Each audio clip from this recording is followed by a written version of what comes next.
The salty breeze of Cypress Cove licked the early morning haze as Lieutenant Elena Vance jogged past sleepy cafes, shuttered souvenir stalls.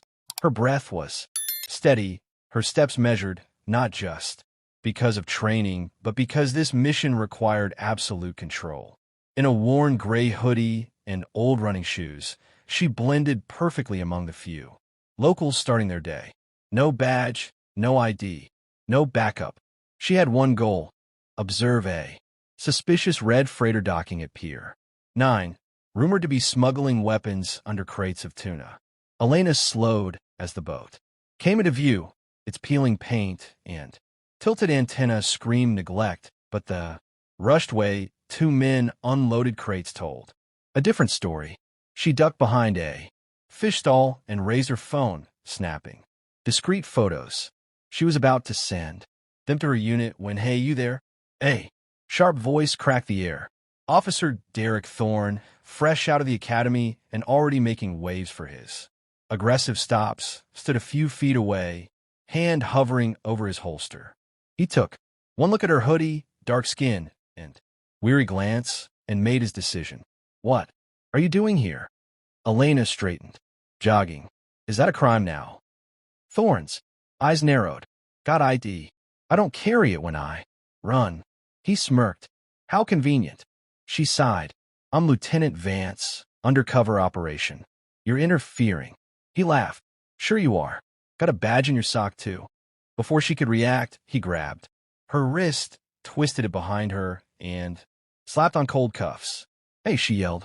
"Call dispatch, badge 9135. But the tourists nearby were already pulling out phones, filming her being slammed against the pier railing. "Hey," woman whispered. "What did she steal?" A man muttered, "Doesn't look like a cop." "Thief." Thorne bellowed for the camera, his voice bouncing off the water. Elena's pulse thundered. She could take him down in 5 seconds, but if she did, the entire operation would collapse. So she stayed still, fury simmering beneath her calm exterior. The ride to the precinct was silent, Thorne smug, she fuming. At the booking desk, Sergeant Davis froze when he saw her. "Is that," she says, "she's Lieutenant Vance?" Thorne cut in mockingly. "Pretty bold lie, right?" Davis frowned. "She looks familiar." "Don't be fooled." She was loitering near the vendor stalls. Elena barked, "Call my CO, Chun." Thorne, ignoring her, snatched her phone and smashed it against the edge of a desk. "Oops." Davis hesitated, then nodded to a rookie to scan her prints. Minutes later, the screen lit up. Vance Elena, Lieutenant, Undercover Division. Thorne paled. Davis muttered, "Hell." Still, Thorne didn't back down. She was acting suspicious. "I'm filing the report anyway." "You're insane," Elena hissed. But the cuffs stayed on. Inside the cell, she leaned against the wall, breathing slow, trying to stay calm. If Chin didn't come soon, the freighter crew would vanish. Her mission, months in the making, was unraveling because of a rookie's pride and prejudice. Then came footsteps. The cell door flung open, and Captain Leo Chun stormed in. "Vance, what the hell is this?" She stood. "Ask your officer." Chun turned to Davis. "Uncuff her now." Thorne tried to speak. "Sir," she... Silence. As she rubbed her wrists, Chun glared at Thorne. "Do you even check IDs before making arrests?" She didn't have one. She didn't need one. She's undercover. Chin turned to her. "Are the suspects still at Pier 9? "Last I saw," she replied coldly, "unloading crates." "Damn it." Chun pointed to Davis. "Get surveillance now and get a team down there quietly." Just as Elena stepped out of the cell, Davis's phone buzzed. He checked it and paled. "Sir, we've got a problem." He showed them a screen. A grainy video, already viral, showed Elena being cuffed while yelling, "I'm Lieutenant Elena Vance." Thorne's voice mocked, "Good try, sweetheart." The comments were brutal. "Racist punk, fire him." Justice for Elena. Chun cursed under his breath. "It's already online. Over 100,000 views in less than an hour." Before anyone could speak, a second call came in. Chun answered, his face hardening. "Yes, Chief." "No."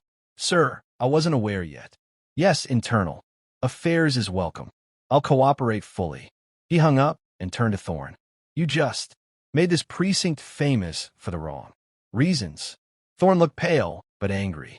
I was doing my job. No, you were doing your bias. Then another buzz. This time Davis held up his tablet. Captain, the freighter's gone. Empty dock. Surveillance shows two men leaving in a black van 10 minutes ago. Elena's stomach dropped. They slipped through because we arrested the only person watching them, Chun said bitterly. But Davis wasn't done. There's more. The video, it was uploaded by a known blogger, and he's tagging as part of an investigation. Elena's eyes narrowed. What blogger? Davis scrolled down then, showed her the name, and that's when everything shifted. Elena stared at the footage, trying to celebrate the win. This is good, she said. Chun shook his head. Too noisy. Now they know you're onto them. Her heart sank. Thorne's leak hadn't just exposed her, it made her a target. Hours later, Elena was jolted awake by Marcus Riley's call. Get to the pier now. She ran 6 blocks, sweat and fear blending. The boat's gone, Marcus said, pointing at the empty dock, left at 4 a.m., fully loaded. The smugglers were ahead. Her cover was blown. Then we move, she growled. By late afternoon, Elena was tailing suspects in a grimy harbor district. A man unloaded crates. She crept closer. Suddenly, metal flashed. A blade sliced her shoulder. Snitch cop, the man yelled. She fought back, disarming and knocking him out. Chun, she gasped into her phone. Warehouse dock and Elm, suspect. Down. Then came a chilling text. Check your back door. She rushed home. Her apartment was torn apart. On her wall, scratched deep. You're next. Later, Elena confronted Chun. This is Thorne. He got Vince, one of my old informants, to retaliate. Chun slammed his desk. Thorne suspended. But that hope faded fast. Chun called again. Vince confirmed Thorne leaked your name, but Montgomery overturned the suspension. He's protecting him. Montgomery. The department's bulldog had switched sides. Days later, internal affairs agent Miller brought files. 10 grand a month in your account from smuggler. Shell companies. Elena's eyes widened. That's not mine. Thorne's framing me. Miller stayed cold. You're under investigation. Then Montgomery burst in with reporters. You're suspended, Vance. The media frenzy exploded. Undercover cop on smuggler payroll. Crowd jeered. Her name was tarnished. She hid in a motel. Marcus brought evidence. Photos of Thorne with Vince, audio of their deal. Then journalist Sarah Jones released the story. Racist cop targets. Black hero. Public outrage exploded. Protests filled the streets. Justice for Elena. That night, her burner rang. Warehouse. 11 midnight. Alone. Montgomery. She knew it was a trap. Still she went. Recorder. Hidden, gun holstered inside. Shadows. Danced. Montgomery appeared with 2 armed men.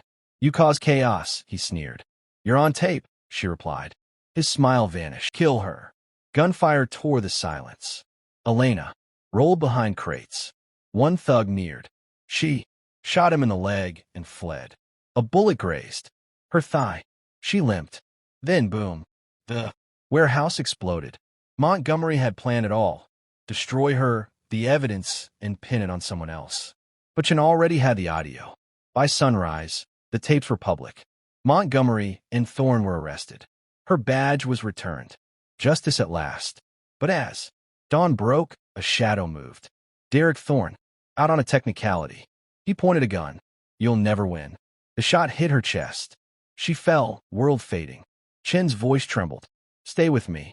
Darkness swallowed her. Elena Vance fought corruption from the inside, exposed betrayal, paid the price. But her courage sparked a movement. Her name, a symbol of truth. Was her death the end or the beginning of a revolution? Like, share, and subscribe if her story moved you, because silence lets injustice grow. Your voice matters.